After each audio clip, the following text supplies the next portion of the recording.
Kaya ako nag-off ng mic. So, sa lahat ng on time po kanina. And so, actually, nag-screenshot po ako ng attendance natin for today. So, I'll give additional points sa ating midterm. And so, ang na-screenshot ko po is 21 students. So, I'll be sending it to our class representative. Okay, so pasensya na. Yung iba ata ay late. So, hindi ko na sila na-count. So, again, the first 21 po na naka-attend dito. Ayan. So, syempre, I'll give credits naman doon sa mga nauna, di ba? So, sige. Later na lang after class, okay? So, isend ko sa inyong class rep kung sino yung pasok doon sa 21. So, sige. Let's start our lecture 4. Dito, so we will discuss the solid waste as well as the toxic waste. So, sinama ko din yung toxic waste na dito under solid waste. Kasi although under naman talaga siya ng solid waste, pero may iba lang tayong treatment or process for that. Okay? Kasi try ko lang mag-cam. Ayan. So, ito na naman tayo. Tapos may lag na naman tayo. Ayan.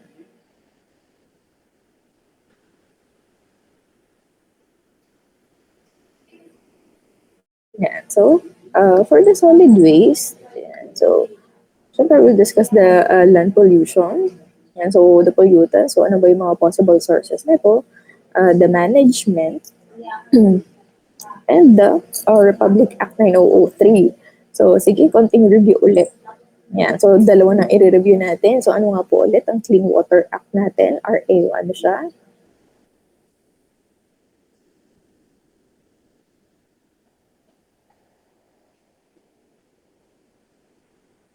Clean Water Act natin. RA 9275 po. Okay. So, Clean Air Act.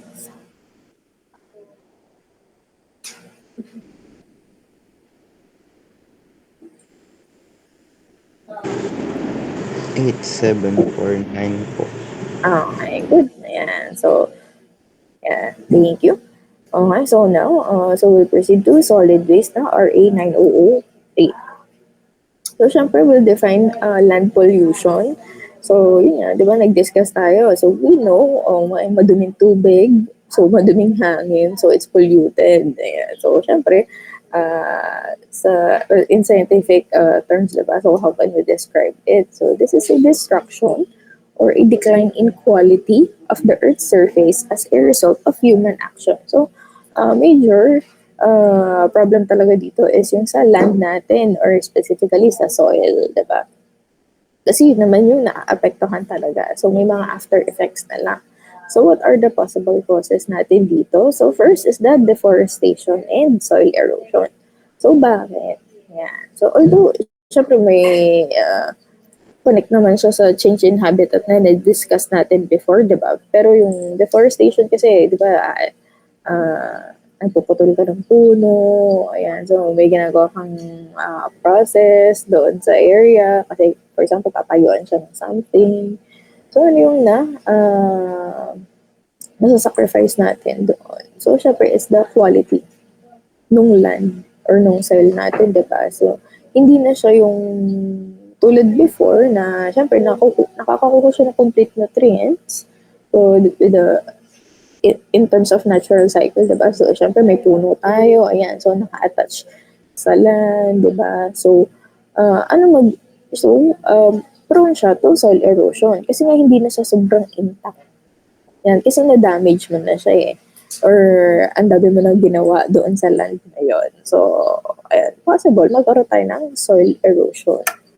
And so, kaya minsan, di ba, parang iniisip natin na soil erosion, so it's minsan nagiging normal na siya. Pero actually, it's just the effects. Ayan, so, mga previous human activities na involved doon.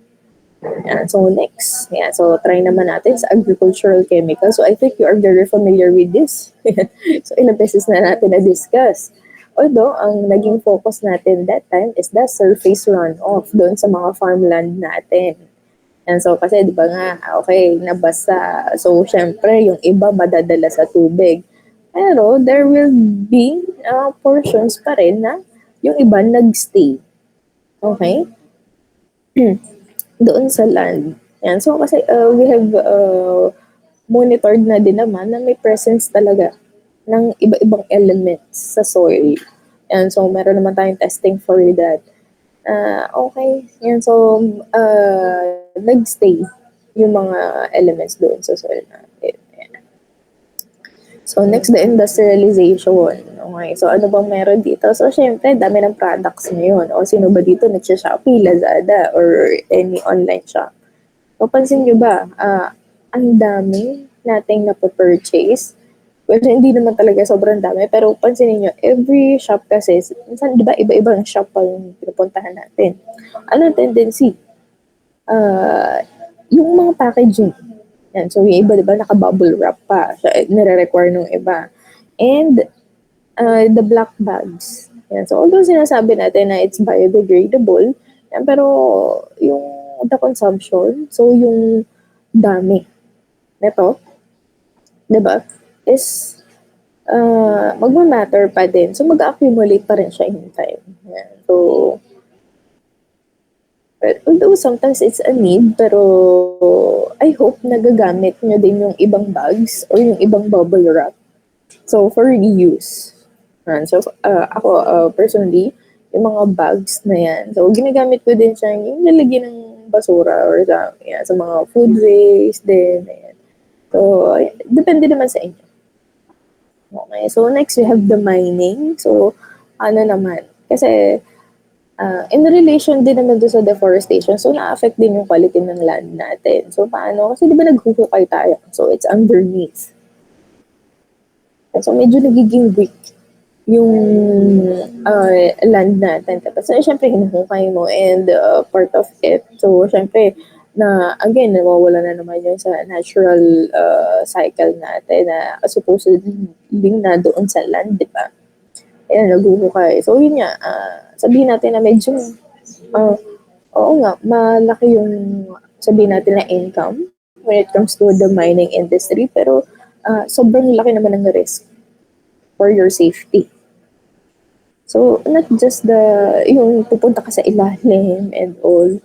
So, yung risk din na ma-expose ka sa iba-ibang chemicals or elements.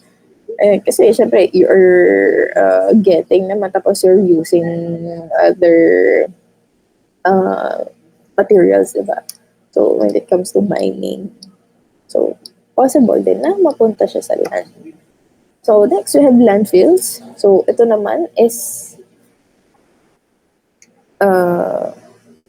i-discuss pa natin later in detail. Ayan. So, pero technically, di ba, yung landfill, ito yung pinaglalagyan natin ng mga basura. So, the disposal of waste. So, ang tanong na lang is, how do you dispose them properly in an area, di ba?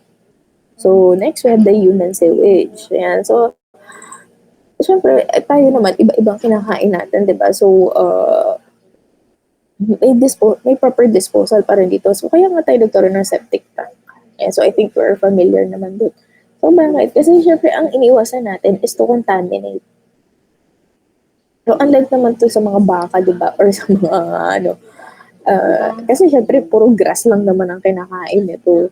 Ayan, so, di ba yun nga pataba? Pero, syempre, for us, so, what do we eat? So, is it safe? Ayan, so, kung basa-basa na lang, madidispose to sa iba't ibang area. So again, ginawa naman na siya ng paraan. Diba? So we have specific tanks for it. Or, well, yung iba sa mga ibang area. So they have other ways naman in disposing. So next, we have the construction activities. So paano ba? Siyempre, well, aside dun sa deforestation na idea, so sa ibang bansa kasi, we have construction landfills. Yan, so nagiging tambakan din. Yan, ng basura yung iba, diba? As well as, syempre, maghuhukay ka ng sobrang lalim, ayan. And yung iba, is yung syempre, nagagawa ka, diba? So, yung mismong basura during the operation itself, as well as, so, syempre, included dito sa construction yung pag-quarry. So if you know it, di ba? So yung sa quarrying natin, lalo na sa mga part na medyo pabukid, di ba? So makikita natin yung mga bundok, di ba? Nawawala na talaga ng yung UFAB, ayan talaga so, gumagawa na ng for panambak, ayan. So, syempre, imagine nyo kung, di ba, kung mabundok pa, mahalaman pa. So, di ba, medyo naiiwasan kasi natin yung part na flood. Ayan, so, ayun naman yung nasa-sacrifice doon. Ayan. So, next, we have the nuclear waste naman. Ayan. So, syempre, we know naman na harmful talaga yung nuclear waste. So, mamaya, i-discuss rin natin siya under ng toxic waste. Pero, if you would think of it, diba? Oh, for example, may ginagawang nuclear material. So, syempre, partly may waste pa rin yun, yung mga byproducts yan. So, how would you dispose those waste? So, before kasi ang ginagawa, so like years ago, is, syempre, huhukay ka ng sobrang lalim. So, dun mo itatambak. So, hindi pa naman kasi siya yung talagang, unlike ngayon na meron na silang material, so the coverings, mga layers. And so, parang hindi mag-sip in or makontaminate yung nearby areas or land. Kahit sa naghukay ka, diba? So, ito kasi, after some time, kakalat pa rin siya. Kasi wala ka namang proper confining itong nuclear waste, diba? So, ngayon, ang nangyayari kasi is more on the prevention na yung mga nangyari before. Pero ngayon, naman is ginagawa na siya ng maayos. Okay. So, I'm not sure if may specific tayo na tambakan ng nuclear waste dito kasi nga medyo bawal naman siya sa atin. So, mamaya alamin natin kung bakit. Yeah. So, under ganitong land pollution, diba, we have the specific, the soil and subsurface na. So, ito yung mga kino-consider talaga natin. So, banggitin na lang natin yung iba. For example, the industrial. So, we have the heavy metal, solvents, effluents. So, syempre, meron yung solid waste. Depende sa products ng industry, diba? And, yun nga, kaya nga nauuso ngayon is the absorption ng heavy metal from different areas. Yeah, like ito, yung soil. So, although it is kind of challenging. Kasi, yung iba naman hindi ko makakapit agad sa soil, yung iba nagsistick sa soil. So, depende dun sa type ng soil. Okay? So, madami pa siyang consideration. And so, since medyo iba-iba yung approach mo, so, diba, makakagawa ka ng general treatment for that. Pero you cannot say na 100% it's really effective. Yeah, so, pero improving pa rin naman. Yeah, so, next, you have the land disposal. Ayan, so, which includes radioactive waste, sludge, and sewage water. So, di ba, ito napag-usapan natin during the wastewater treatment. So, ayan, we have the tank. So, syempre, may solid part sa baba, or what we call the sludge, di ba? So, syempre, kukunin mo yon and it's considered as waste. Pero other companies use it for other purposes naman. So, at least nababawasan. So, next for the irrigation, ayan, the saline water, treated wastewater, yun nga yung sa farmland natin, as well as sea and surface water. Ayan, so dissolved chemical pollutants. So, kasi, for example, we have the acid rain. Okay. Yung surface runoff naman, hindi naman totally, diba, lahat mapupunta doon. Pero kung natuyo na yan, kung konting ulan lang yan, so, syempre, diba, magsistick pa rin yan sa sa land natin. So, next, we have the domestic and municipal. Yeah, so, well, technically, lahat na tinatapon nyo sa basurahan nyo, kasama dito. Yan. So, the atmosphere, yan, so acid rain, contaminated dust. Yan. So, although na-discuss natin yung dust, diba, doon sa part ng air, pero syempre, it's considered pa rin as solid. So, kasi medyo namuo na din siya. So, nag-overlap pa rin naman siya. So, next, the agrochem. Yan. So, again, the element involved dito. So, mapupunta rin talaga siya sa land, lalo na kung excessive, di ba? And yung napunta na siya sa mas malalim na part ng land natin. So, mag-stay pa rin. So, ano ba yung mga possible effects naman considering those causes? So, I think we have discussed this, the groundwater poisoning or what we call leaching. So, ano po ba yung leaching? So, di ba, ito ngayon, yung sa, na-affect na yung groundwater natin. And yung water na na-contaminate na yun is what we call leachate. So, yun naman yung the usual natin when it comes to wastewater. Ayan, so nagaling sa part ng na nagsisip, di ba? So, na makakakontaminate ng groundwater. And so next is the water nutrient enrichment. Ayan, so considering this figure natin, yeah, so I think naman na-imagine nyo na siya. Well, dapat dinidiscuss natin yun sa farmland, di ba? Ayan, so siguro hindi lang natin na-cover is in the pesticide storage. Ayan, so bakit? Well, before naman kasi diba, gagawa ka lang na may bubong na area. Ayan, so hanap ka lang ng area doon sa farm.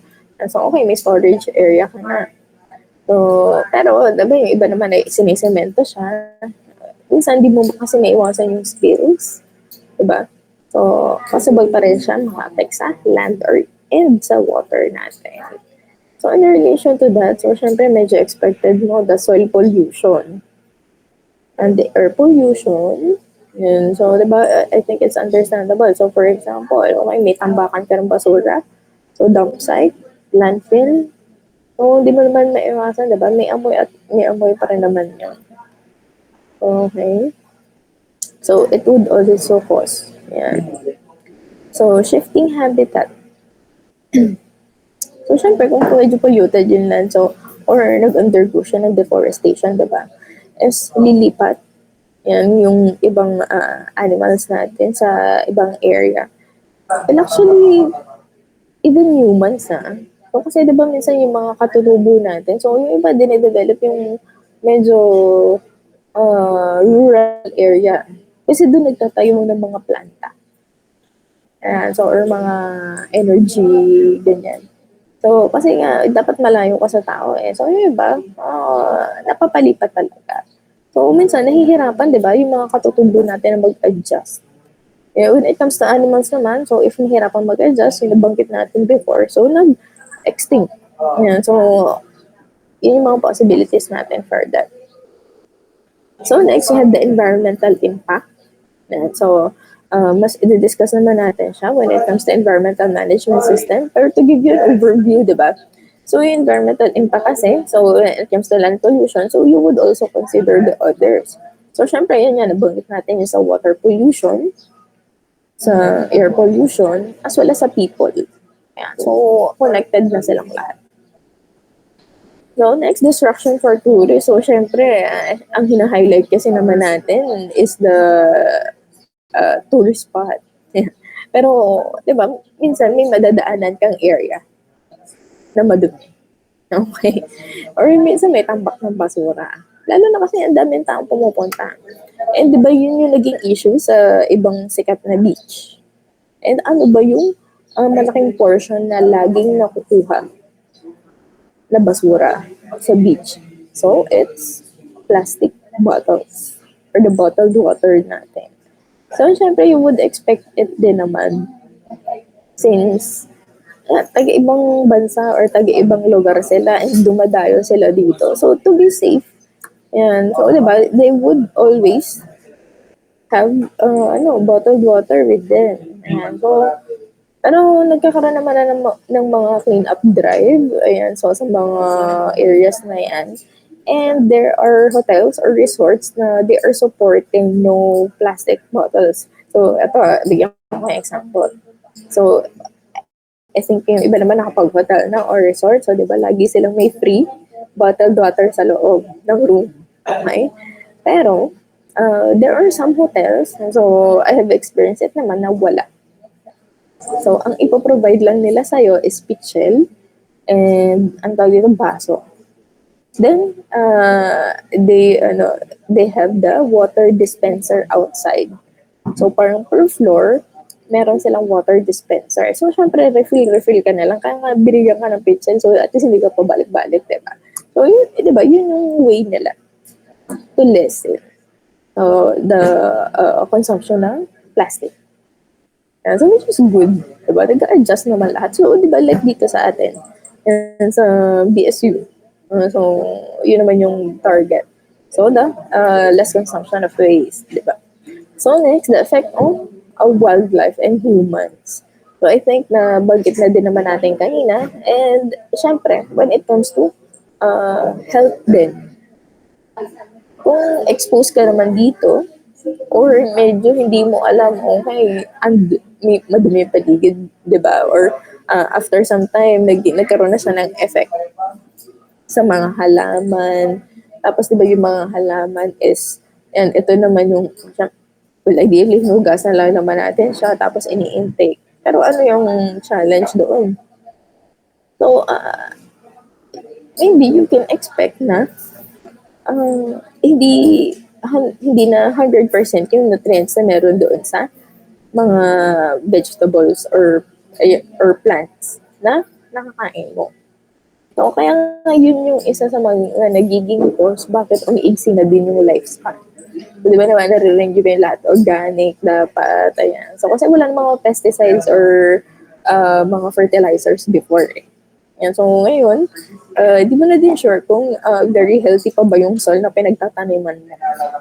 Yan. So, that's the effect. So, it also applies sa animals naman. Siyempre, di ba, natural naman yung way nila na paghanap ng mga food. Yan. So, that's the possible effects ng land pollution. Pero madami pa to. Yan. So, iilan lang yan. So, dahil pag-usapan natin yung mga basura, diba? So, like the general overview ng solid waste. So, ito, pwede nyo siyang makita kung medyo maliit so you can zoom in. So, sa DNR, ENB, yan. So, ano ba yung pagkaka-differentiate natin ng mga waste? So, we have the recyclable, so we have the paper, plastics, glass, metal. So, syempre, we can use it naman agad for other purposes, diba? The residuals, so residuals with potential for recycling and residuals for disposal. So, for the special waste naman, so we have the hazardous waste. Yan, yung mas pag-uusapan pa natin later, and the healthcare waste from hospital. So, ideally kasi may ibang kumukolekta ng basura ng hospital. Yeah, so, syempre, we don't want to siguro spread disease kasi, di ba, minsan may mga nakakahawa pa rin. Kailangan is very monitored. Ayan, so, yung pag-collect mo and pag-transport nito as well. Ayan, so, yun naman yung iniiwasan natin sa part na yan. So, next, we have the bulky waste. Ayan, so, syempre, yung iba, hindi naman nila ginagamit yung mga gulong. Pero yung iba, ginagamit siya sa halaman. If napapansin nyo, yan. So, pero syempre, may proper disposal pa rin naman tayo doon. Kasi ang hirap, so ba't natin siya hinihiwalay? Kasi ang hirap niyang i-process further. Kasi sobrang laki niya. So, syempre, kailangan mo pa ng shredding, mga ganyan. So, para makasama siya doon sa dapat niyang puntahan, diba? So, for further processing na. Yan. I hope you are familiar pala dito. So, kung paano natin siya i-differentiate. So, I think you are naman. Pero, minsan kasi may part na nag-overlap siya. So, you will think, okay, saan nga ba natin siya itatapon? So, kasi minsan nakakalito pa rin naman siya, diba? Lalo na kung medyo, for example, yung basura mo is may part na paper, pero merong part pa rin na plastic. So, as well as yun sa ibang special waste natin.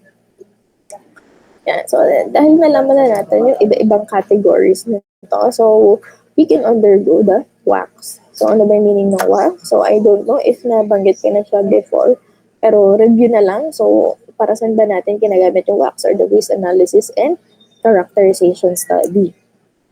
So, syempre, we need to assess kasi. And so, if we know the sources, so, we can know the solution then. So, we can provide a solution for that. So, di ba lagi namang ganun? The problem-solution approach. So, cause effect or the root cause analysis. So, lahat, aalamin mo. Ano ba yung source nito? Bakit ba tayo nagkakabasura? Ayan. So, simply, so paano ba natin ginagawa yung wax? So, every barangay, kaya for example, so they do this. So, paano ba siya? Kunwari, nag-collect ka ng basura. Dati naman kasi hindi siya super segregated, di ba? Tapos, itatambak siya sa disposal area. So, kukuha ka ng portion nun. So, syempre, kikiluhin mo. So, it's a representation lang naman yung basura for the whole barangay. Ayan. So, okay. Iwi-weigh mo siya. So, isa-separate mo, mano-mano. Ayan. Okay, so ang daming papel. Ayan. So, malaking percentage sa barangay na to is paper. So, sa ibang barangay naman is plastic. So, pwede mo maging assessment doon? So, paper, baka madaming school nearby. So, for plastic naman, so may mga wet market or other market na using plastic, di ba? Yan. So, sige. So, ano yung mga pwedeng ipatupad nung barangay, sa barangay level na makaka-address sa mga ganitong kind ng problem. So, how to lessen the paper waste, the plastic waste. Ayan. So, yun naman yung nagiging uh, solution. Ayan. And, kaya usually ginagamit yung wax. For example, dito sa BSU, you can also do wax. So, ano ba yung malimit basura dito sa BSU? Ayan. So, actually, interesting nga kung lalo na ginagawa na natin yung uh, pagdadala ng sariling baonan, 'di ba? Or mga tumbler. Ayan. So, ano na kaya yung malaking portion ng waste dito sa school?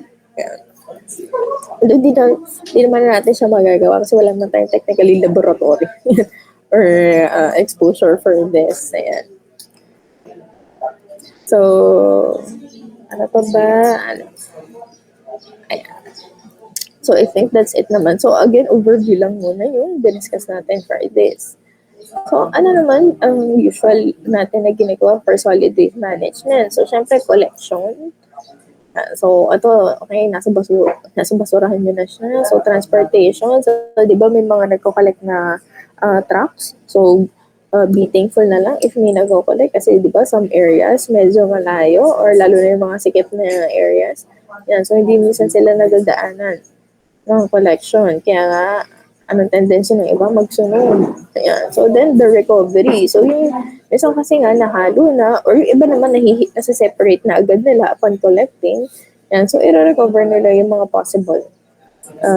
Kaya nga, di ba minsan nagkaroon tayo ng MRF. So yung may mga plastic bottles. Ayan. So or mga even paper. So, di ba may mga kumukuhan junk shop for that. Ayan. So, pag na-separate na natin, yung mga for recover natin, di ba na also yung reduce, reuse, recycle. Ayan.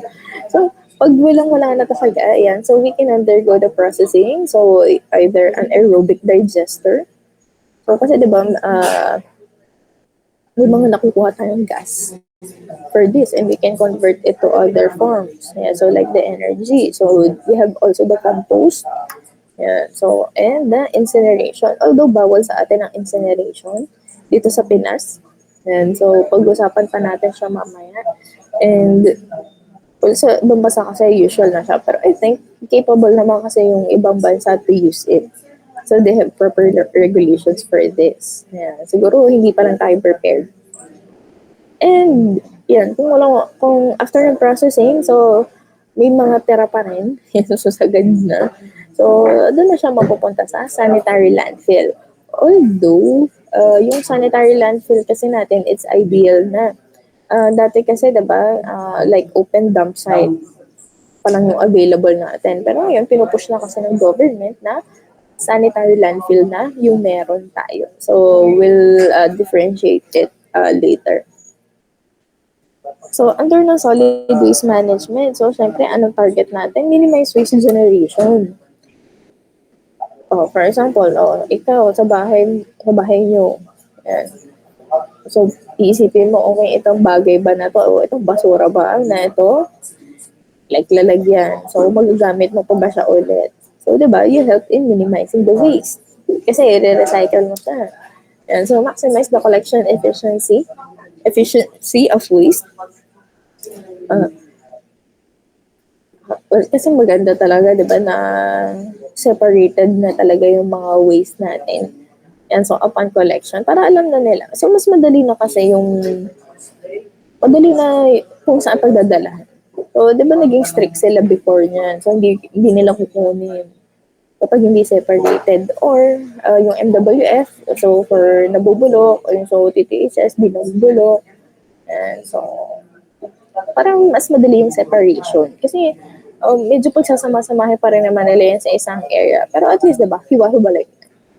So, next, reduce the waste volume requiring disposal and maximize the economic value of waste. So, syempre, kunwari, yun nga, nabanggit ko kanina. So, yung mga plastic bottles or even the glass and yung paper. So, di ba may mga bumibili naman yan? So, naabutan nyo ba yun? Well, actually, parang meron pa rin naman ngayon eh. Yung mga bote na mga soft drinks, okay? Pag binalit mo, may piso ka. Hindi ko na sure kung magkano pa ba ngayon. Ayan. Kasi medyo nasa plastic na din kasi. Ayan.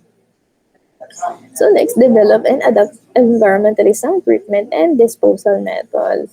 So ito naman yung possible mo pa siya i-process or i-treat pa. So uh, to make it more useful pa rin. So ito yung hierarchy natin. So syempre, the least preferred is the disposal. So ano yung major consideration natin dito? It's because of the area, availability ng area. Kasi kung padami ng padami yung basura, so ibig sabihin, padami ng padami yung land area na kailangan mo na pagtambakan. Eh syempre, yung iba naman dinedevelop na yung land or talaga mini-maintain pa rin the greenery. Yan. So, paano kung medyo limited na yung area mo to dispose, diba? So, ano yung paano natin magagawa ng paraan yun? Kaya nga dumating sa point na yung, kita nyo ba yung mga barko na may dalang mga basura, yung parang balsa na malaki. Pero syempre metal. Ayan, so, napuno ng mga basura. So, yun. Ay, parang naghanap sila pa rin ng area. Kasi wala na dun sa, for example, the city. Yeah. So, kaya yun yung least preferred natin. Kasi masasacrifice pa rin yung land natin, diba? So, next, you have the energy recovery. So, kasi nga, for example, may gas.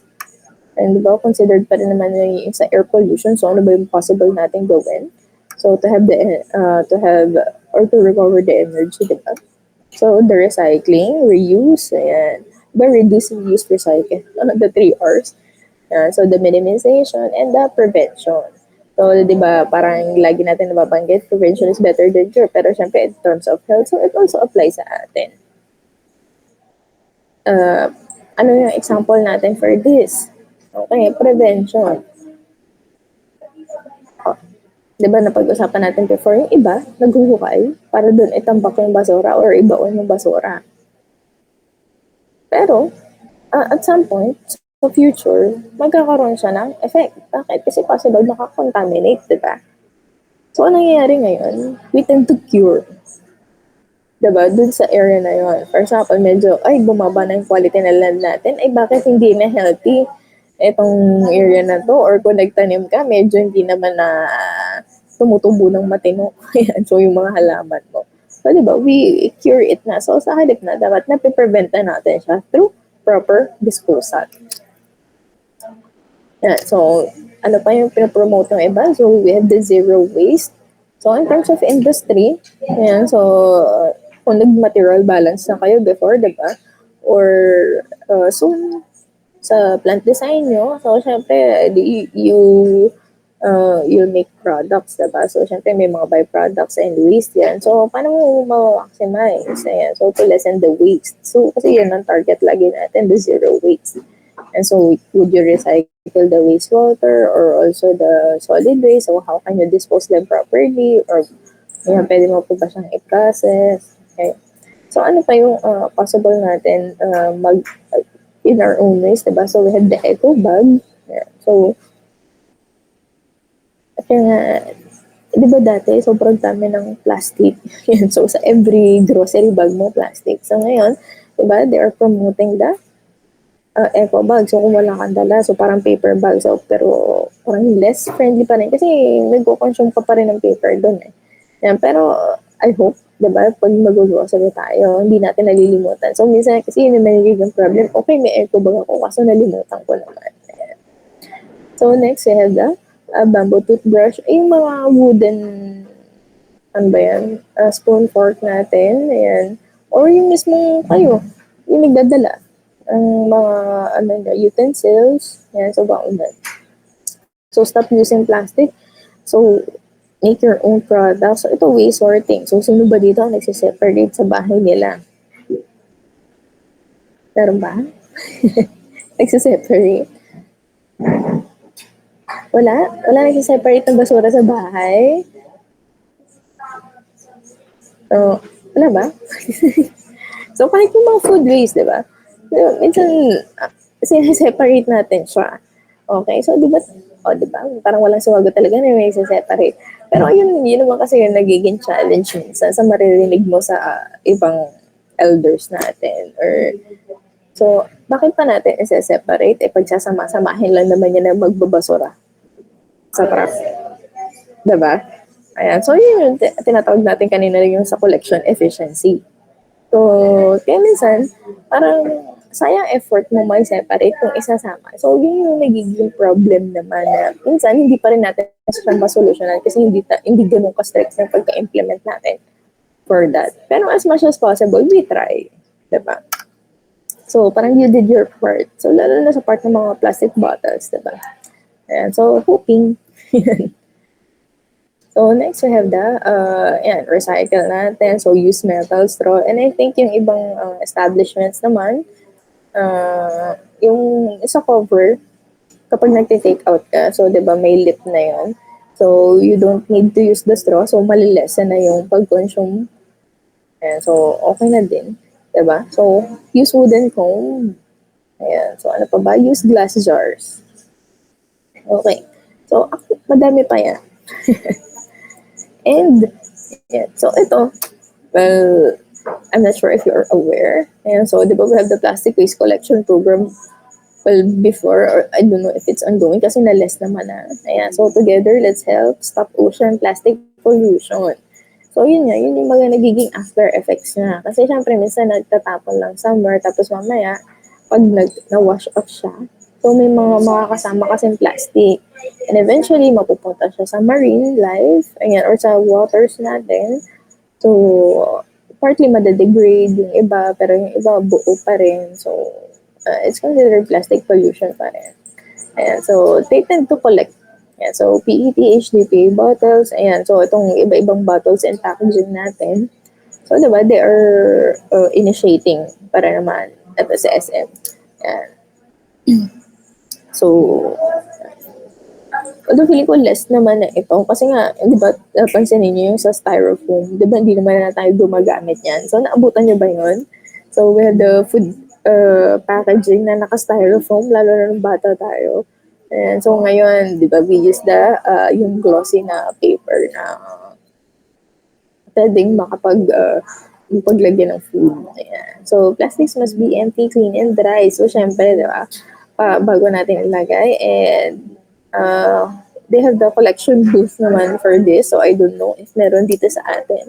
So, sa Batangas area. Kasi chinek ko, walang SM City Batangas or it's not updated yung website na yun.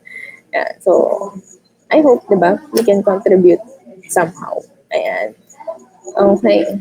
Sige, kayo muna. Tanungin ko kayo, aside sa mga nabanggit ko, so ano pa yung mga nagagawa niyo?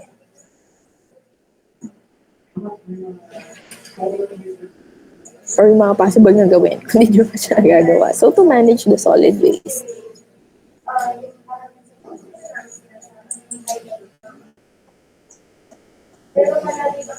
Oh, in your own way.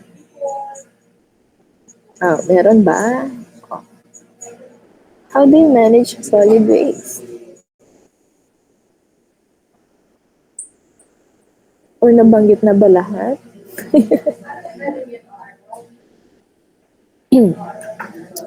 Oh, everyone. Oh, try. Maisip tayo. Oh, how do you manage solid waste? O sa school ba? O, ano ginagawa nyo? If may basura kayo or sa bahay, ano yung usually yung practice?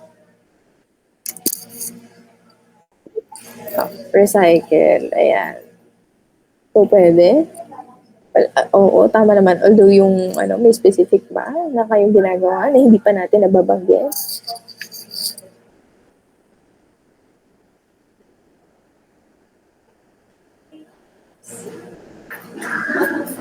Wala na. Lahat ba nabanggit na? Lahat ba ginagawa niyo? Ano pa? Hmm,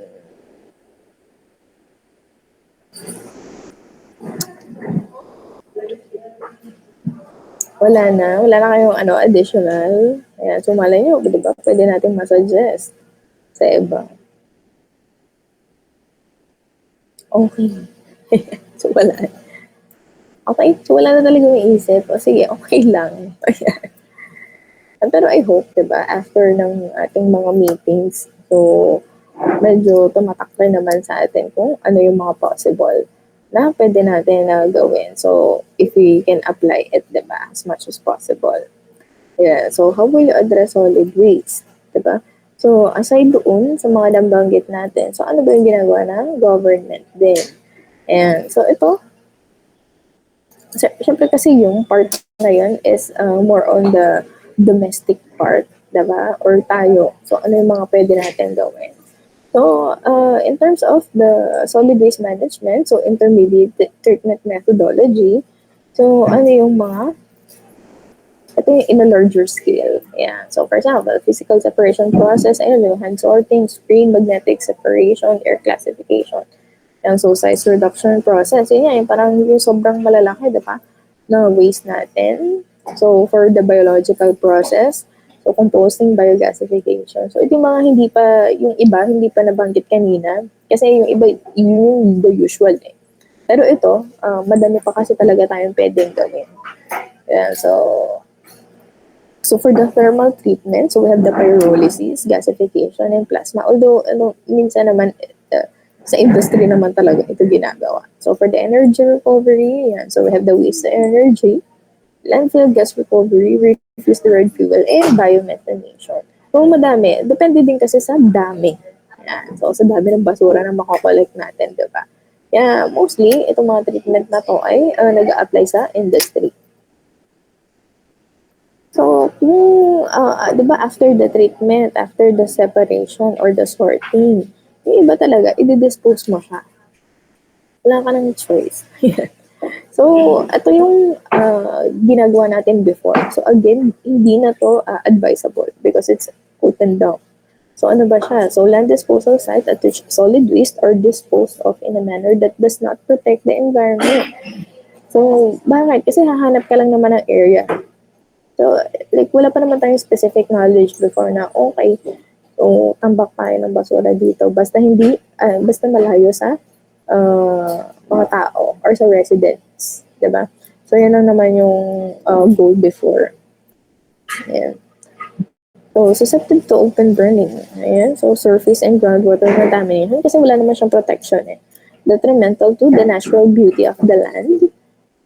So, lalo na kung tambak siya. So, just imagine, diba, yung before the Payatos dump site. Yeah, so, deteriorating soil quality and are exposed to scavengers. So, yun yung naging challenge before. And pinasara naman na yung sa Payatas natin. Okay? So, ayun yung nagiging problem natin kapag hindi planado yung disposal area natin. Okay. So, ngayon, ang pinapasara na. Ayan, so yung mga open dump na ito. And next, we also have the control dump. So, syempre, di ba we have the open dump? So, yun na nga. Okay, napag-isipan na ng mga tao. Or, di ba, the government, so pinatupad na siya.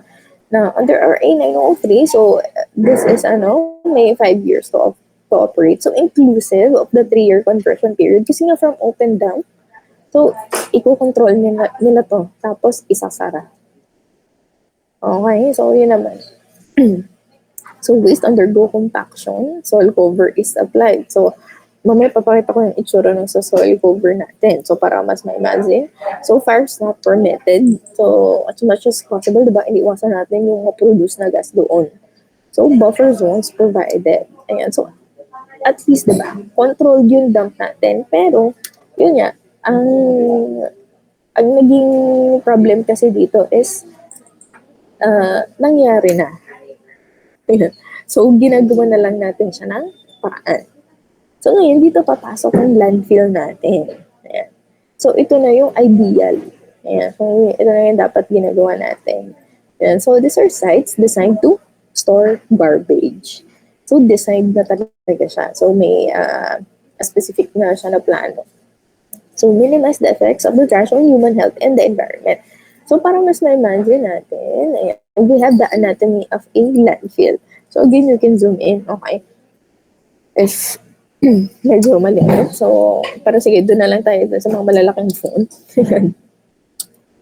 So, if you can see, diba, yung landfill kasi, talagang, may design siya. So, bakit? Kasi maghuhukay ka dyan. And gagawan mo ng proper layers yan. So, bakit? Para saan po ba yung mga proper layers na yan? So, ayan, for example, we have the fabric filter, di ba? Ayan. Super active soil cover. Ayan yung malaking bilog. Ayan, so, na naka-zoom in. So, we have the plastic liner, low permeable layer, and the native substrate. Yan. So, ano ang goal niya? Kasi, syempre, dito mo itatambak yung basura mo or yun, so, i-dispose, di ba? So, anong goal mo? So, para maiwasan yung contamination ng groundwater. So, nakaplano yung layers niya. Okay? Yan. So, they have the leachate collection pipe. Itong yung so blue lines natin. Ayan.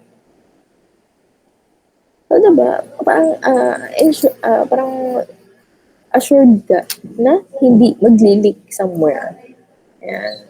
Yung mga contaminated water na manggagaling doon sa basura if ever may mabasa siya, di ba? And next, so syempre, di ba, ipag-usapan niya natin na merong gas na namumuo pag sa bang basura, di ba?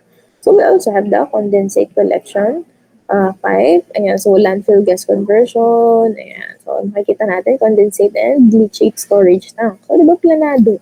Okay. So, may iwasan din natin yung, di ba kanina yung sa open dump, so susceptible to open burning. And so, diba, ito at least, so mas mako-convert natin siya to a more useful one. So, like yung sa energy natin, diba? Ayan.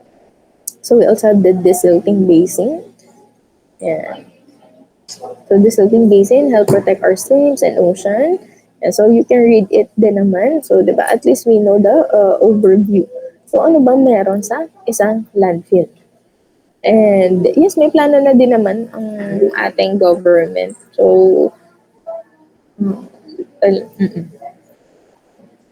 parang actually naghanap lang ako ng specific example dito sa atin sa PH na mapapakita talaga siya. Pero we have the plans na already.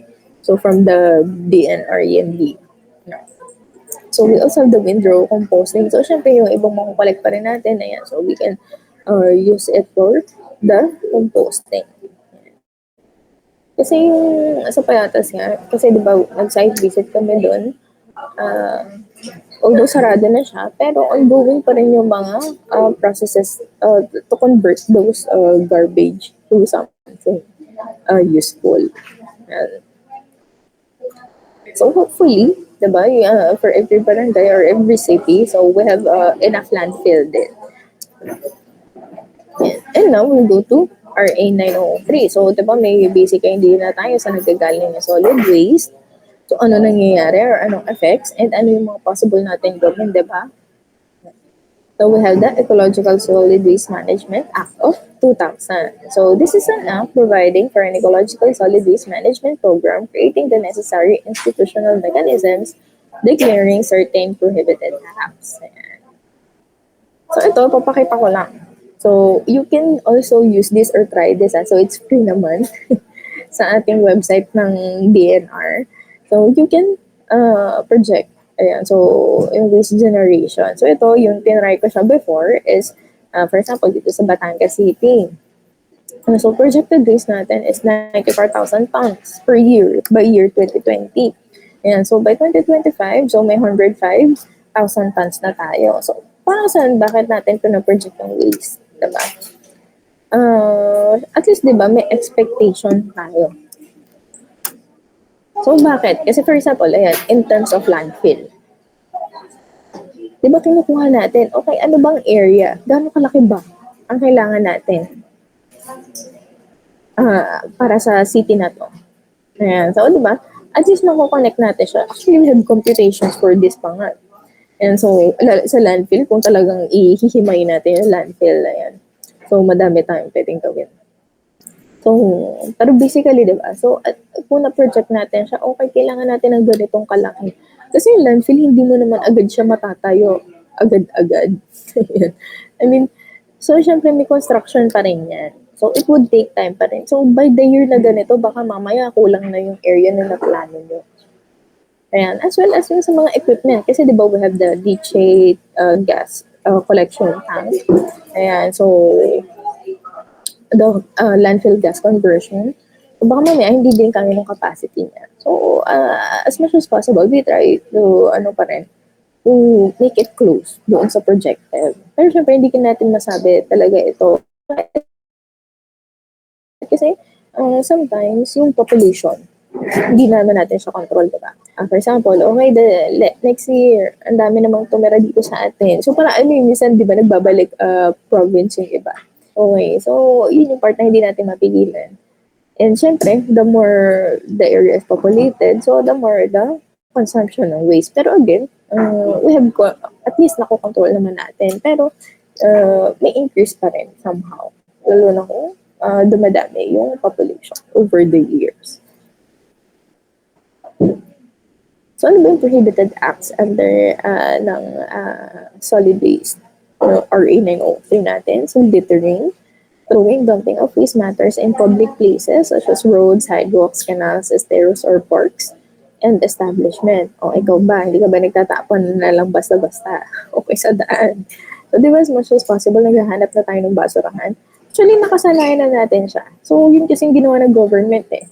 Nag-provide sila ng iba't ibang basurahan, di ba? Some public areas. So, which is good. So, na-appreciate naman natin siya. As well as sa mga malls. Di ba makikita nyo sa bawat sulok ng mall, meron ng basurahan. Ayan. So, parang you have no reason, di ba? Para magtapon na lang basta. Ayan. So, undertaking activities or operating, collecting, or transporting equipment in violation of sanitation, operation, and other requirements. So, syempre, with regards to collection pa rin naman and transporting, so you need to ensure the safety pa rin. So, properly maintained pa rin yan. So, the open burning of solid waste. So, di ba napag-usapan natin before yung pagsisiga? So, yes, under po ng RA 903, bawal siya. So, sasabihin niyo ba ay, under po sa batas, bawal po ito. Ayan. Pero, again, it depends pa rin naman. So, syempre, yung authority pa rin naman dyan is nasa mga officials natin. Ayan. So next, causing or permitting the collection of non-segregated or unsorted waste. So, di ba, karoon ng time na sobrang strict na hindi ko collect. Yan. Pero ngayon, medyo bumabalik na ulit siya. So, about the strict implementation pa rin, I guess. So, squatting. So, I think napanood niyo naman. May nakabalita naman ito. Diba? Yung may mga nakatira na talaga sa dump site. So, like, gumawa na sila ng bahay doon. So, bakit? Yung pa kasi doon nakakakita. So, if you know, yung mga nangangalakal, yes. Kasi useful pa or may value pa. Yan. So, parang yun yung naging way nila for living. Okay. Pero, again, bawal siya. Kasi, syempre, safety pa rin. Baka, iba yung gumuho yung basura. Ayun kasi natambak siya. Ayan. So, I think nangyari din siya before. So, open dumping, burying of biodegradable or non-biodegradable materials in flood-prone area. So, yun yan, di ba?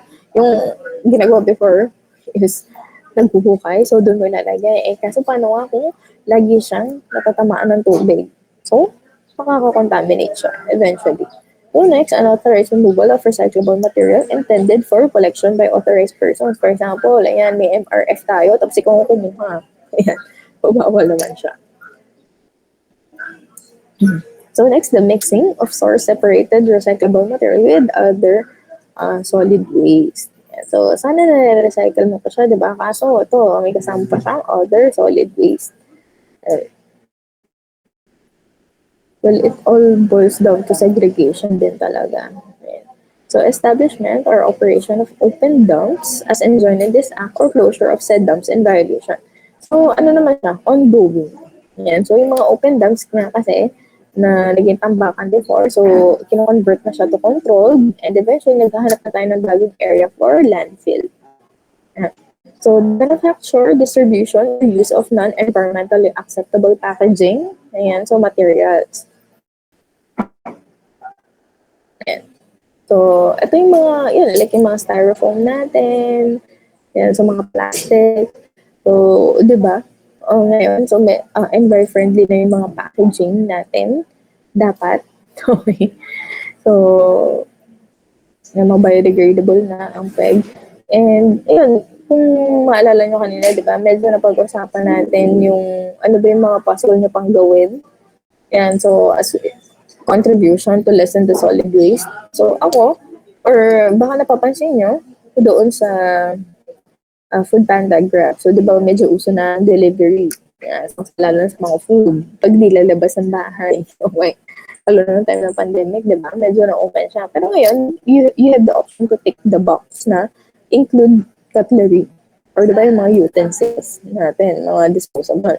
So, it's up to you pa rin naman. So, although, kaya siya optional kasi minsan, you're out. So, with kunwari may meeting pa kayo or lumabas kayo na wala kayo sa bahay. So, you need those cutleries pa rin. Pero syempre, if you're at home, di ba, you tend to not tick the box. And kasi may mga gamit ka naman, di ba, sa bahay. So, di ba, you're optional na siya ngayon and you can have the, the opportunity to mabawasan. Ayan. Yung, again, pag contribute sa waste natin, di ba? So next, importation of consumer products packaged in non-environmentally acceptable material. So ito yung pag-order ka sa ibang bansa, di ba? Ayan, so although, minsan mas advanced naman na din yung ibang bansa na talagang very friendly na din naman yung ginagamit nilang packaging. So importation of toxic waste misrepresented as recyclable or with recyclable content. So ito yung declare mo na recyclable siya, pero may kasama siyang toxic waste. Yeah. So, syempre, di ba, we need to be transparent. So, bakit? Kasi, for example, ipaprocess mo tong recyclable material na to. Tapos, may toxic waste siyang kasama. So, syempre, ma-affect yung processing mo. So, baka mamaya, hindi na safe yung mga equipment or yung desired output mo dun. So, it's not safe na. So next, transport and dumping in bulk of collected domestic, industrial, commercial, and institutional waste in areas other than centers or facilities. Ayan. So parang, for example, may company ka, ay, may bakanting lote na malapit, sige dyan na tayo magtambakan. So syempre dapat register ka pa rin. Ayan. Ayan. So naalala ko. So as well as yung nabalitaan nyo ba before or narinig niyo ba sa balita yung may mga malalaking containers na pinadala sa Pilipinas pero ang laman pala nun ay basura. Okay. So, di ba, ideally, hindi mo dapat siya gagawin. I don't know if paano siya nakalusot, di ba? Na papunta dito. I don't know if dineclare nila na bakit tinanggap ng Philippines yun. Pero, but then again, so, hindi ko naman sure kung ano na nangyari after. So, hindi naman na kasi siya nabalita na. Ayan. So, pero sana hindi na siya maulit. Kasi tayo nga, considering medyo limited na yung mga areas na pwede nating pag-dispersan. So, may dadagdag pa from ibang bansa. Tapos sobrang dami din. So, next, site separation, construction, expansion, or operation of waste management facilities without an environmental compliance certificate. So ito, pag-usapan pa natin siya sa after midterms under EIA, Environmental Impact Assessment. So kasi bago ka makapagtayo ng industry, bago ka makapag-operate, so you need a certificate. Yan. So just to make sure na you're following the guidelines. So next, the construction of any establishment within 200 meters from open dams or controlled dams or sanitary landfill. So, syempre, ayaw naman natin, di ba, na medyo malapit. Ayan. So, as much as possible, lalayo talaga tayo. Kasi, syempre, yung establishment mo kasi, ang goal is market. So, to have customers. Kung medyo malapit ka dyan. So, as well as, hindi lang yun so, as well as yung sa mga sanitation. So, safety purposes. Baka mamaya may makontaminate na nearby areas. So, maapektuhan yung establishment mo.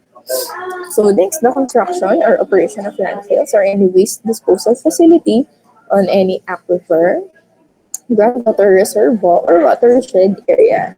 And so I think, so familiar naman ako dito. Na-discuss na natin yung aquifer, groundwater, watershed. So, ang tinatarget kasi natin is hindi siya makakontaminate. Kasi it's part of the water body. Minsan dyan tayo kumukuha ng source, diba? Ng water. Ayan. Okay pa ba? Okay pa ba kayo? Diyan pa? Ayan. So, good. So, I hope naman is medyo nalinaman naman tayo kahit pa paano about sa solid waste management natin. So, kasi pagdating naman natin sa third year, so we have the industrial waste management. So, doon na medyo mas detailed tayo. So, ano ba yung mga equipment na ginagamit? So, this is overview. Okay. So, we'll now proceed to hazardous waste. So, ano ba yung mga management na ginagawa natin? Kasi hindi, considering hazardous nga siya So, syempre, it's not safe na ma-expose ka dito. So, ano yung mga dapat natin gawin? Lalo na kapag nagsama-sama yan. Ayan. So, what's the management? Ayan.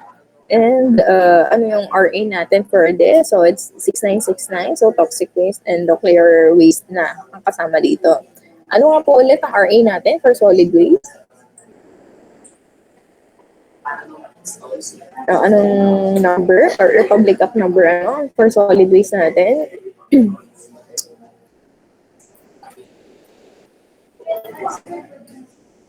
9003 po. Okay. So, 9003. So, ito, under the hazardous waste, so we have the substances that are without any safe, commercial, industrial, agricultural, or economic usage and are shipped, transported, or brought to the country of origin for dumping and disposal into or transit through any part of the territory. Yeah. So this present unreasonable risk and or injury to health and safety and to the environment. So kaya nga siya hazardous, diba? So we know, for example, sa laboratory, ano ba yung mga hazards natin for that? And ano ba yung risk kapag na-expose tayo sa mga ganito? And, well, mostly it's the chemicals naman talaga, diba? So, for the industrial waste, so we have different classifications for hazardous. So, we have the listed. So, mamaya, i-define natin ano ba, well, anong elements pa, ano belong, or materials, ano belong sa F list, K list, P list, and U list. So, we also have the waste based on the characteristics. Ayan. So, ignitability, baka mamaya is, okay, mas-store mo siya sa medyo mataas na temperature, di ba? So, syempre, you have to separate it pa rin. Yan. So, para maiwasan yung sunog. So, corrosivity, activity, toxicity. So, we also have the universal waste. And so, water. So, we have the battery. So, syempre, paano, ayun ba, saan nyo ba tinatapon yung basura, ay yung battery nyo pag hindi na siya nagagamit? So, di ba, ideally, sa basurahan lang naman. And so, although we have waste collection naman, pero hindi na siya masyado napipromote, I think, ngayon.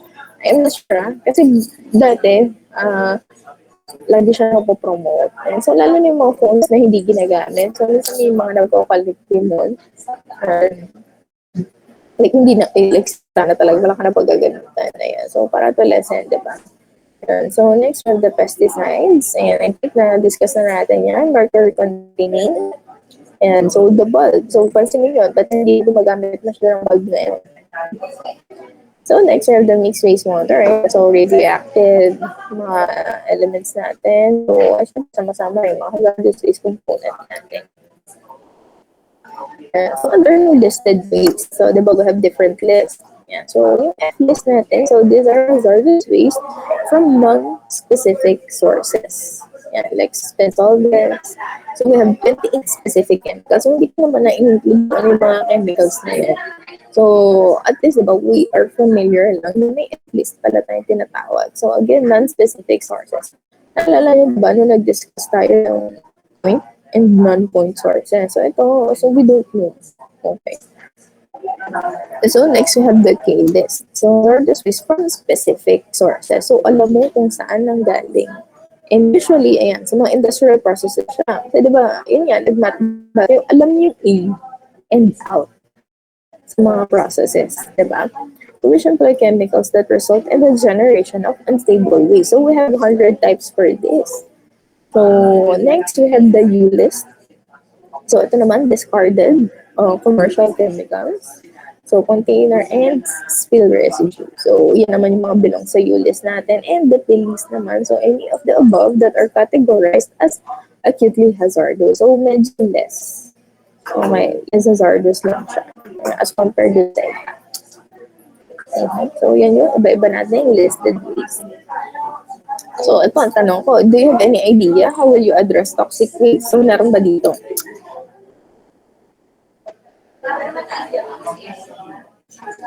Pero okay lang kung wala. So, I'm just checking if, for example, baka may napanood kayo before, kaya,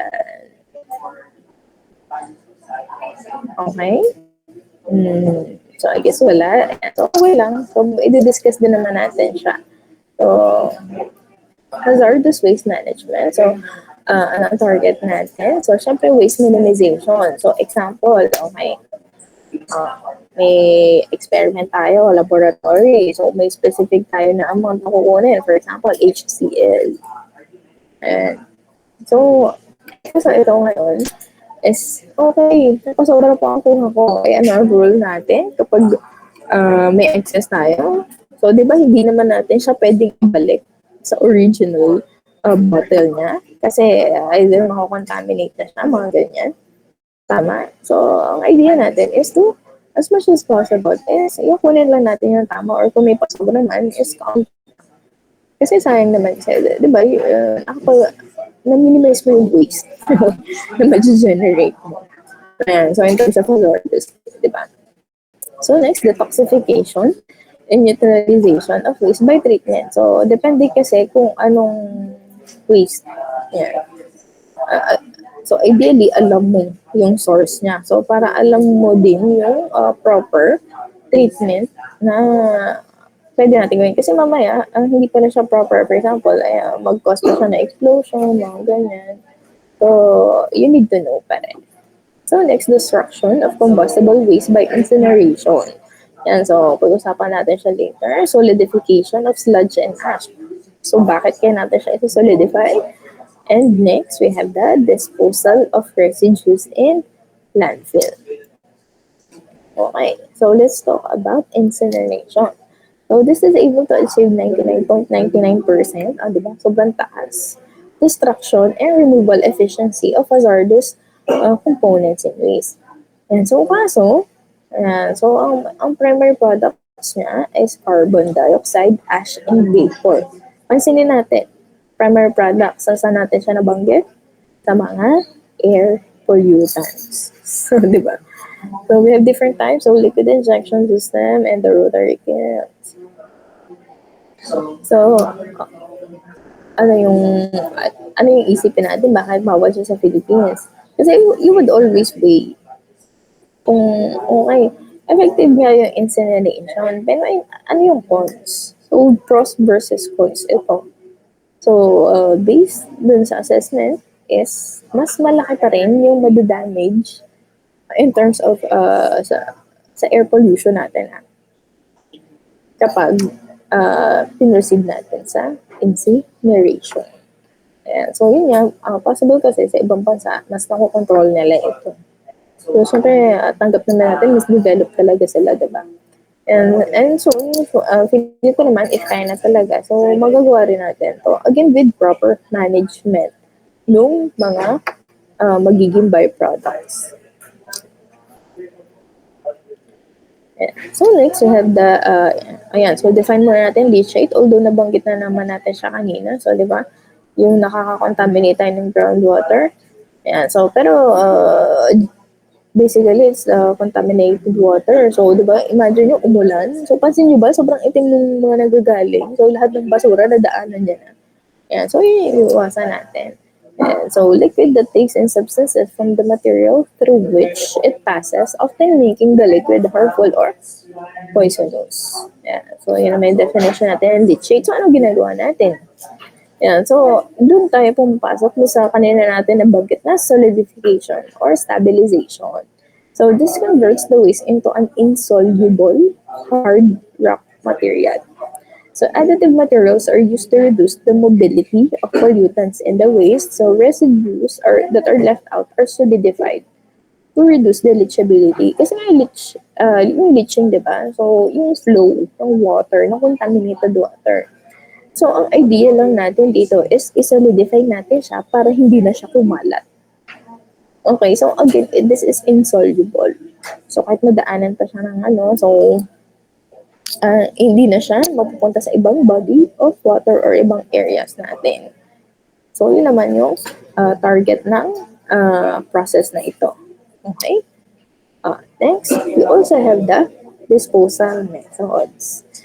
So, I think, yan, okay na tayo sa land disposal. Di ba, nabanggit natin kanina, yung iba naghuhukay, like yung sa nuclear waste natin, mga ganyan. Yan. So, we also have underground disposal. Ito, sobrang lalim naman. And the deep well injection. Yan. So, although this is based on the evaluation of economics and pollution potential risk. So, depende. Okay. Ito, example natin, the injection well. So, if you can see, di ba, anong mga dadaanan niya? Yeah, so, di ba, we have the fresh water. So, di ba, na-discuss natin to sa mga aquifers sa hydrology. And so, potable, brackers, ayan. So, ang target kasi natin dito is, syempre, yung sa pinababa, yung hindi maapektuhan yung sa mga water bodies natin. Ayan. So, we have also the monitoring wells. Ayan. Diba? So, kasi nga, this is hazardous. So, syempre, as much as possible, sa malalim na part, diba? So, para ma-lessen yung contamination natin. And so, ito, for example, yan, is a hazardous waste storage natin. Yan, so, naalala nyo ba yung cover na soil? Ayan, so, topsoil. Okay. So, syempre, after nyan maghukay, yun naalala nyo ba yung sa landfill natin? So, di ba may mga materials or layer siya para hindi makakontaminate. Ayan, so ngayon, ang ginagawa for hazardous natin is ito. Naghuhukay rin siya like yung sa landfill natin. Tapos, pag na-dispose na natin siya or nalagay na, so I guess the maximum capacity nito, so tatabunan natin siya. Ayan. So, ano man yan, makikita nyo naman sa ating mga arrows, diba? So, yan, yung precipitation, so water runoff, hindi siya dadaan doon sa part na meron tayong hazardous waste. Okay? So, diba, planado siya. So, i-cover pa natin siya. So, kaya nga tayo may mga impermeable layers. Ayan, so, diba, we have different materials dito.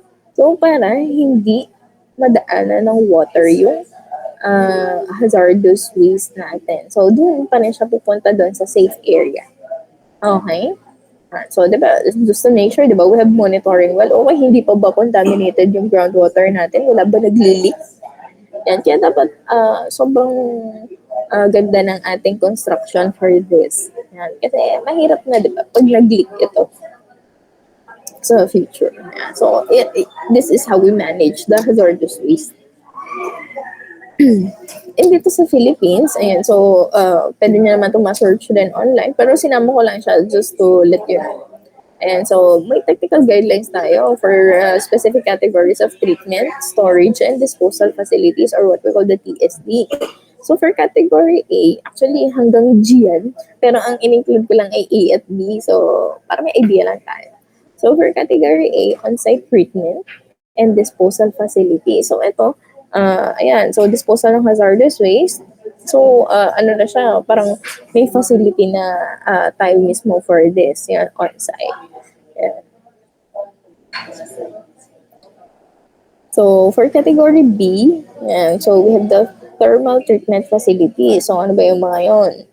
Yan, so, and so this include those which transform physical and or chemical characteristics of the hazardous waste by thermal treatment prior to disposal. Di ba pansin nyo, na-discuss naman natin incineration. So, di ba, it involves heat naman talaga or fire. Ayan, so dito sa atin, so paano ba natin siya ginagawa? So ito, so just to give you an idea lang din, so may heating pa rin naman tayo. Pero syempre not to the point na incineration naman talaga yung mangyayari. And so we have pyrolysis, ayan. Pero hindi ko na ito isa-isahin na. So, gawan lang natin na example. Yung pyrolysis, so treatment of hazardous waste in an ultra-high temperature. Ayan, so electric arc and inert conditions to avoid combustion. Kasi nga, hazardous waste, ayun natin na may magkakaroon ng explosion, diba? Kasi nga, it's hazardous. We don't know. So, ano yung mga pasok dito? Allowable hazardous waste, so the ozone, depleting substances, the persistent organic pollutants. So, imagine, diba? Yung pansinin nyo yun sa mga allowable hazardous waste. So, diba, it's very specific and may table na tayo for that. Okay, ang gagawin na lang natin ay susundin. So, ano po ba yung iba natin? Oh, yan, the infectious waste. So, we use autoclave. Yan, so for, sige, punta natin sa, ayan, mga PCB, polychlorinated biphenyl, yun sa mga plastic natin. So, di ba, we have thermal decomposition. And sa thermal evaporation naman natin, saan natin siya pwede apply? Ayan, so, mercury and mercury compounds. Ayan, so, ito yung mga pwede natin gawin na treatment for specific na hazardous waste. Okay? Yeah. Actually, madami pa yan So, from C to G. So, may specific din tayo na treatment for that. And now, we'll go to RA 6969. So, or the Toxic Substances and Hazardous and Nuclear Waste Control Act of 1990. Yeah. So, ano ba meron dito? So, providing penalties for violations. So, ano ba yung mga hindi dapat gawin? Okay, prohibited acts natin. So, knowingly use a chemical substance or mixture which is imported, manufactured, processed, or distributed in violation of this act. So, alam mo na nga na bawal siya. Ginawa mo pa rin? Or, minaximize mo pa rin? Like, kasi, syempre, minsan kasi may chemicals or toxic chemicals tayo na ginagamit for certain process. So, sinabi na nga bawal, di ba? So, inavail mo pa rin siya. So, failure or refusal to submit reports, notices, or other information, access to records as required by this act, or permit inspection. So, like yung binanggit natin sa water and air before. So, bakit mo pipigilan na mag-inspect yung government unit kung ginagawa mo naman ng maayos yung trabaho mo? Tama? And so, I think you need to be transparent din naman. Kasi ideally, hindi ka naman mabibigyan ng certificate, diba, to proceed. So, yun yung minsan nagiging problem hindi na maintain or nasusupervise during the operation. Yeah, so kaya, ang tendency is, minsan magkaroon nga ng leakage, mga ganyan. And lalo na kung hazardous waste yung minamanage, diba? So, as much as possible, kailangan pa rin siyang inspect. And so, failure or refusal to comply with the pre-manufacture and pre-importation requirements. So, lahat ng papasok kasi talaga sa Philippines ay nakalista. Kasi reality check na lahat naman halos ng mga chemicals natin ay imported. So, nanggagaling siya sa ibang bansa. So, although may mga suppliers tayo dito, di ba? Pero nanggagaling pa rin naman siya sa ibang bansa. So, cause, aid, or facilitate directly or indirectly in the storage, importation, or bringing into Philippine territory, including its maritime economic zones, even in transit, so, or by any means ng transportation. Ayan, so, in storage of hazardous and nuclear waste in any part of the Philippines. Okay, so, di ba kasi nyo, okay, bakit yan may Philippine territory na? So, syempre, kasi di ba yung nuclear waste? So, saan ba natin siya ma-relate? So, di ba nuclear bombing pa rin? Ayan, so, bakit kami nuclear waste? So, may ginagawa ka bang something? uh, dapat alam pa rin ng Philippines yan. Ay, ng government yan. Okay. So, just to make sure, di ba? It's for our security natin. Ayan. At dahil dyan, tapos na tayo. Ayan. So, any questions po? Ayan. So, medyo nalinawan naman sana. Ayan. Although medyo short yung sa hazardous waste natin. Pero again, kasi under pa rin naman kasi siya ng solid waste. Ayan. So, sige. Any questions na lang muna about sa ating activity 1? Kasi may mga tinatanong about it. Okay, so siguro banggitin ko na lang yung tanong na iba, inaalala ko. And so, yung tanong is, ano po bang mga pagkakasunod-sunod ng groupings? Yan. So, ano siya? By number pa rin. So, 1 to 6. So, 6 nga ba kayo? And so, ano siya? So, syempre, ang naunan mo kasi talaga natin na-discuss is water. So, I think it's proper lang din naman na mag-start din tayo sa water. So, to give more time din sa, so the rest, sa mga pure solid and toxic. And, kailan po ba ipapasa? So, I think in March 1 naman yun nilagay ko. So, guys, inisa ko na lang kasi yung submission. Yung iba kasi nalilito nga, pwede po ba ipasa ahead of time? So, yes. So, ideally, is ipasa niya na siya after yung mag-report kung wala naman na kayong i-edit or something. So, bakit? Kasi yung iba nalilimutan na. Yes, it happens So, may na-deductan talaga ako ng mga points dahil doon. As well as yung iba naman, so mag-assign na sana kayo ng representative kung sino magpapasa. Kasi yung iba, akala nila it is yung isa yung magpapasa. So, hanggang sa wala nang nagpasa. Okay. So, yes, I am checking din. And, ayun. So, sa face-to-face tayo po. So, any questions pa about it? So, hindi pa ba ako nabanggit? Okay, so I guess wala. Ayan, so,